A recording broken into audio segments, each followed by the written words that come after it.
सर्वसाधारणरित्या आपण सभागृहात होणारं कामकाज या संदर्भातली चर्चा BSc मध्ये करतो आणि ती चर्चा झाल्यानंतर या सभागृहात BSc मध्ये काय घडलंय या संदर्भात चर्चा घेण्याची प्रथा परंपरा पायंडा या सभागृहात यापूर्वीही नव्हता आणि नसायला पाहिजे असं माझं प्रामाणिक मत आहे। परंतु लक्षवेधी संदर्भात जो मुद्दा आज सदस्यांनी मांडलेला आहे आपल्याला हे सांगताना मला अवगत करावं असं वाटतं की यापूर्वी विधानसभेत अधिवेशनाच्या दरम्यान सरासरी 3, 4, 5 लक्षवेधी होत होत्या। त्यानंतर गेले 4 वर्ष आपण सातत्याने हा प्रयत्न केलेला आहे की कामकाजाची वेळ जास्तीत जास्त चालवून आपण जर बघितलं तर गेल्या 4 वर्षात या सभागृहाचं कामकाज रेकॉर्ड टाइम चाललेला आहे। किमान प्रत्येक अधिवेशनात 10 तास कामकाज झालेलं आहे।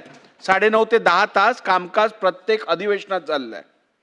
आपल्या सरासरी लक्षवेधी प्रत्येक अधिवेशनात आपण जरी 10 दिवसाचं नागपूर अधिवेशन असलं तरी 125 ते 150 लक्षवेध्या आपण तेव्हा पण घेतलेल्या होत्या।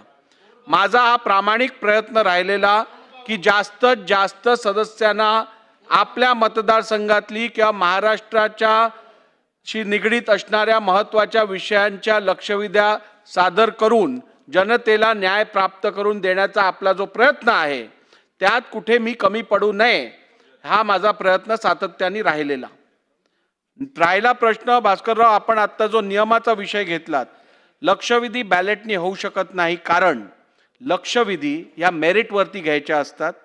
लक्षवेधीसाठी आपण काही निकष ठरवलेले आहेत त्यात ते बसत असले तर आपण त्या लक्षवेधी चर्चेसाठी घेतो।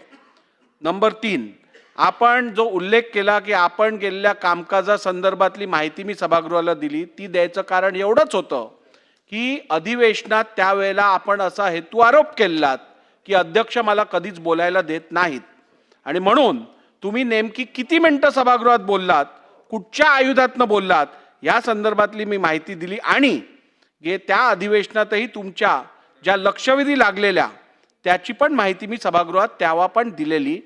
गरज असल्यास परत मी त्याची प्रत आपल्याकडे पाठवून देईन।